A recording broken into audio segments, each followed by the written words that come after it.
사랑하는 모든 사람들에게 예수를 전하게 하소. 내게 주어진 하늘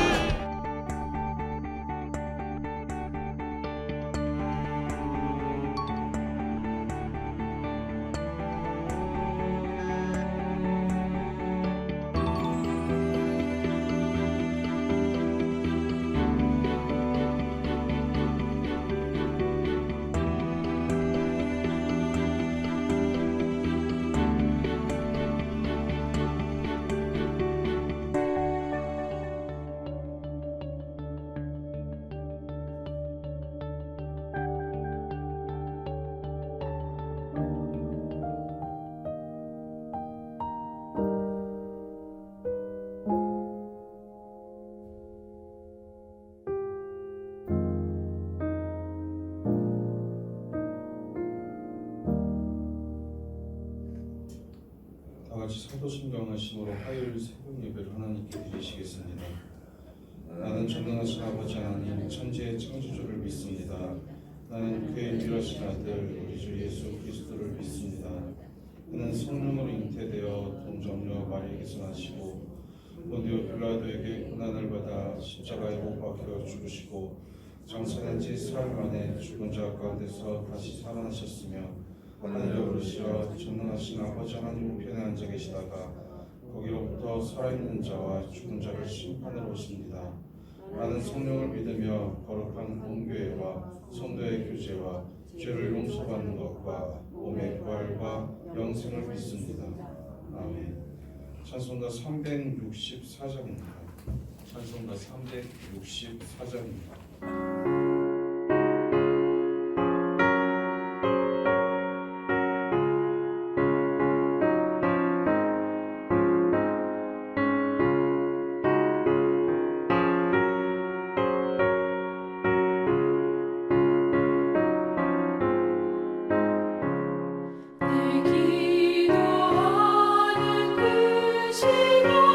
그때가 가장 즐겁다.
성경 말씀은 구약 성경 다니엘서 2장 17절부터 20절까지 말씀입니다. 구약 성경 다니엘서 2장 17절부터 20절까지 말씀입니다.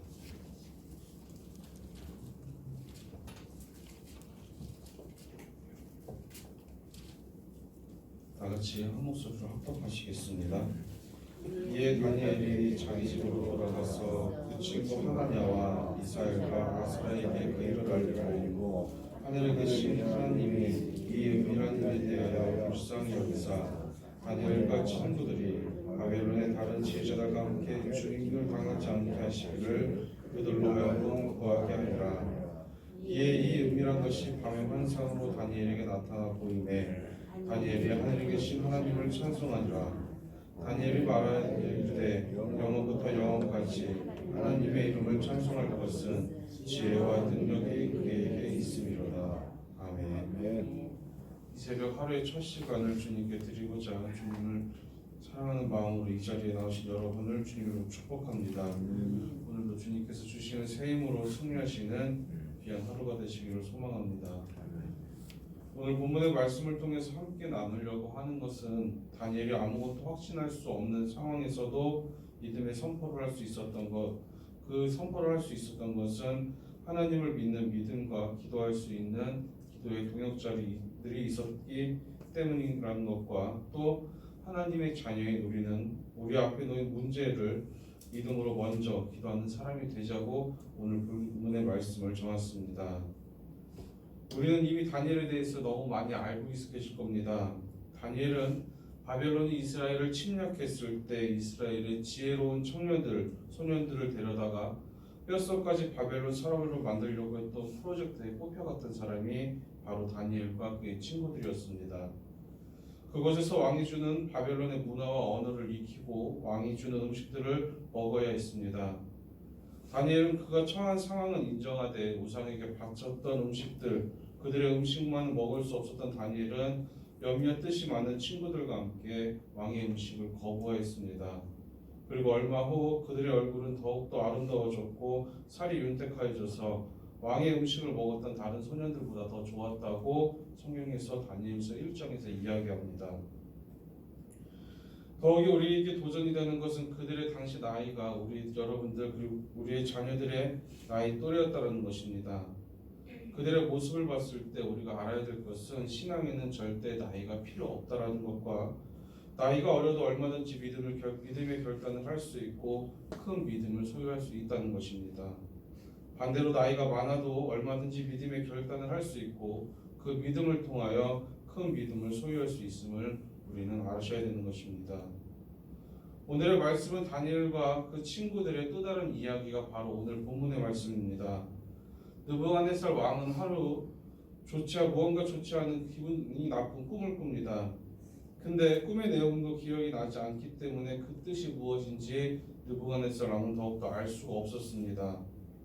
왕은 자신의 권력으로 나라 안에 있는 용하다고 하는 모든 마법사들과 주술사와 점쟁이와 그리고 바벨론의 점성술사를 모두 부르지만 그 누구도 왕의 꿈을 해몽할 수가 없었습니다.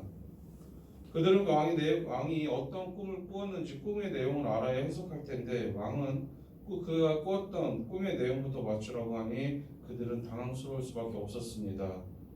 그런데도 왕은 막무가내로 자신의 꿈의 내용과 그 꿈을 해석하라고 이야기합니다. 그러자 점성술사들이 이야기합니다. 왕께서는 너무 어려운 일을 물으시는 것입니다. 인간 세계에 살고 있지 않고 다른 세계에 사는 신이어야만 왕께 그것을 알려드릴 수 있다라고 오늘 읽진 않았지만 11절에서 이렇게 얘기합니다. 그들은 자기들만의 신을 섬기는 사람들이었지만 그들의 신은 아무런 힘이 없었습니다.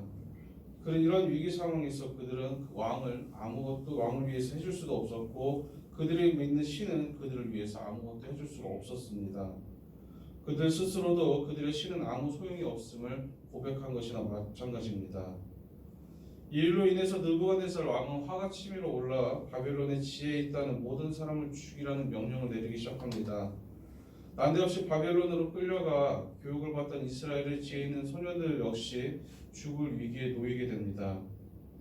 다니엘은 자신들을 죽이러 온 호위대장 아리옥을 만나서 그 이야기를 듣고는 자신에게 시간을 주면 자기가 왕의 꿈을 해석하겠다고 말하면서 시간을 벌게 됩니다.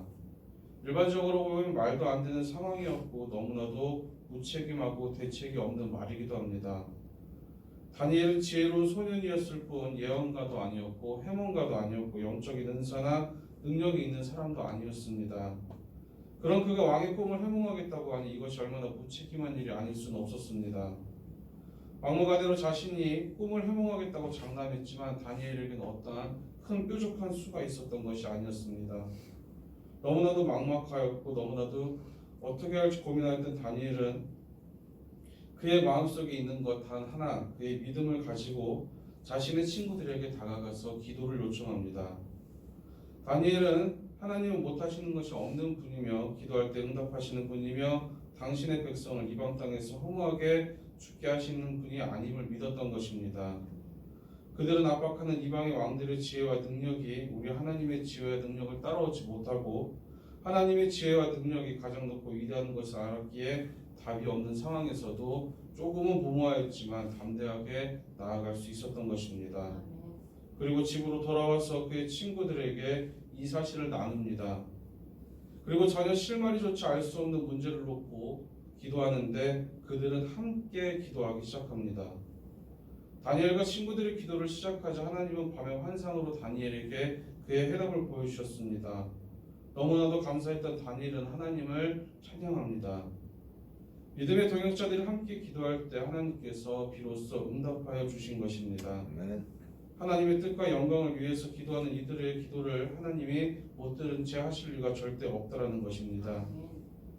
예나 지금이나 변하지 않는 하나님은 우리에게도 동일하신 하나님이고 그 하나님은 우리의 기도에 응답하시는 하나님이심을 기억하시기 바랍니다. 다니엘과 세 친구들은 분명한 믿음의 동지였습니다. 그리고 기도의 동역자들이었습니다. 이들은 서로 기도할 일이 있을 때마다 기도의 제목을 함께 나누고 기도하는 기도의 동역자들이었습니다. 만약 다니엘이 혼자였다면 오늘날 우리가 알고 있는 다니엘로 남아있을 수 없을지도 모릅니다. 우리도 홀로 짐을 지고 기도하기보다는 중보기도를 부탁할 믿음의 동역자와 함께 마음을 모아 하나님의 뜻을 구하기를 소망합니다. 다니엘이 그의 문제 앞에서 보인 첫 번째 행동은 기도의 동역자들에게 기도를 요청하는 일이었습니다. 절대 자기 혼자 해결하려고 애쓰거나 어떻게 답을 찾아야 할지 고민했던 것이 아니라 일단 기도를 한 것입니다. 다니엘은 믿음의 사람들에게 사정을 알리고 함께 기도함으로 하나님의 뜻을 구하는 것이 무엇보다 먼저인 것을 알았던 것입니다. 다니엘의 이 의식의 흐름이 오늘 우리에게도 분명 필요합니다. 많은 사람이 문제 앞에서 고민하거나 조언받을 사람을 찾거나 혹은 인터넷에서 검색해서 자신과 비슷한 일을 겪은 사람들의 경험을 보고 그 경험을 통해서 자신만의 해답을 찾으려고 노력합니다. 아니면 자신의 문제가 부끄러운 것으로 생각하여 그 문제를 숨기게 급급하기도 합니다. 그러나 하나님의 자녀는 분명한 것은 하나님께 물어야 합니다. 특히 혼자 앓기보다는 믿음을 가진 사람들이 마음을 모아 하나님을 부르는 것이 중요합니다. 하나님께서는 두세 사람이 그분의 이름으로 모인 곳에 역사하시는 분이기 때문에 우리의 삶에 문제가 있고 우리의 삶에 어려움이 있고 우리의 삶에서 해결해야 될 것이 있다면 혼자 해결하려 하지 말고 하나님 앞에 나아오시되 내 주변에 기도의 동역자들을 만드셔서 그들과 함께 기도하시기를 간절히 소망합니다. 지금 여러분의 옆에 앉아 계신 모든 분들이 여러분들의 기도의 동역자임을 기억하시고 그 기도의 동역자들에게 여러분들의 모든 것을 있는 그대로 함께 나누시기를 바랍니다. 혹시 어제 다니엘 기도를 보셨습니까? 어제 다니엘 기도에 나왔던 사람이 박이라는 청년이었습니다. 미라클이라는 유튜브 채널을 운영하는 사람이었고 그의 간증은 간단합니다. 자신이 아무것도 할 수 없는 상황에서 자신의 모든 것을 포기할 수밖에 없던 상황에서 그는 자신의 힘으로 일어섰던 것이 아니라 자신을 위해 기도해줬던 중보 기도자들을 통해서 다시 한번 일어났다라고 어제 간증하였습니다. 정말 수련회장에 가서 나가기 싫은 곳에 갔지만 그 중에서 그 휠체어에 타고 있는 자신을 들어서 그 강단에 올라가서 목사님에게 기도를 받게 해줬던 그 친구들의 모습, 그리고 그 안에서 하나님의 살아계심과 하나님의 계심을 느낄 수 있었던 그의 간증을 통해서 중보기도자가 얼마만큼 우리에게 중요한지를 다시 한번 깨달았습니다. 간절히 바라기는 여러분들의 삶에서 그리고 우리의 구월교회 한 공간에서 같이 신앙생활을 하는 여러분들은 모두 다가 서로가 서로를 위한 중보기도자임을 기억하시며 서로를 위해서 더욱더 간절히 기도해 주시기를 간절히 바랍니다. 오늘도 우리 가운데 역사하시는 하나님의 은혜를 경험하시는 귀한 하루가 되시기를 주님의 이름으로 간절히 소망합니다. 아멘. 기도하시겠습니다. 죄송합니다. 광고 말씀드리겠습니다. 박영순 권사님의 어머니께서 어제 16일 하나님의 부르심을 받으셨습니다. 장례식장은 계양 장례식장 203호이고 조문 예배는 오늘 교회에서 1시에 출발하도록 하겠습니다. 많은 위로와 기도를 부탁드리겠습니다. 기도하시겠습니다. 홍성표 장로님, 김정자 권사님 결혼기념 감사 헌금 예물 드리셨습니다. 건강 주신 주님의 은혜 감사드립니다. 김상경 목사님, 박보린 사모님 1,000번째 예물 드리셨습니다.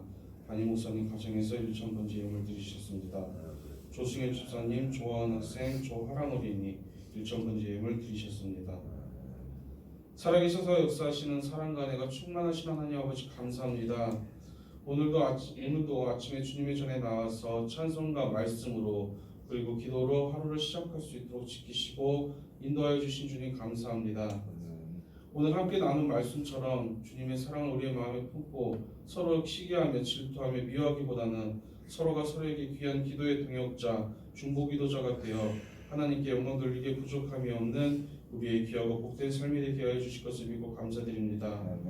이 시간 간절히 기도합니다. 수능과 취업과 진로를 앞두고 있는 주님의 자녀들 온전히 기억하여 주시어 주님의 자녀들이 마지막까지 정말로 최선을 다하여 유종의 미를 거둠으로 주님께 영광 돌릴 수 있도록 하여 주시고 아버지는 주님께서 예비하신 길로 인도하여 주실 것을 믿고 감사드립니다. 사랑의 주님, 이 땅에서 코로나가 속히 종식될 수 있도록 주님께서 역사하시어 이 땅에서 주님께 다시 한번 예배의 소리가, 찬양의 소리가, 기도의 소리가 더욱더 크게 울려 퍼지게 하여 주시옵소서. 이 시간 주님께 귀한 예물 드렸습니다. 드려진 손길 주님께서 기억하여 주시고 주님의 은혜가 가득한 손길 되고 기도의 응답이 되는 손길 되게 하실 것을 믿고 감사드립니다. 오늘 하루도 세상에서 살아갈 때 모든 위험과 악한 요소로부터 지키실 것을 믿고 감사드리며 사랑이 많으신 예수님의 이름으로 간절히 기도드립니다. 아멘. 주기도문 드리시겠습니다. 하늘에 계신 우리 아버지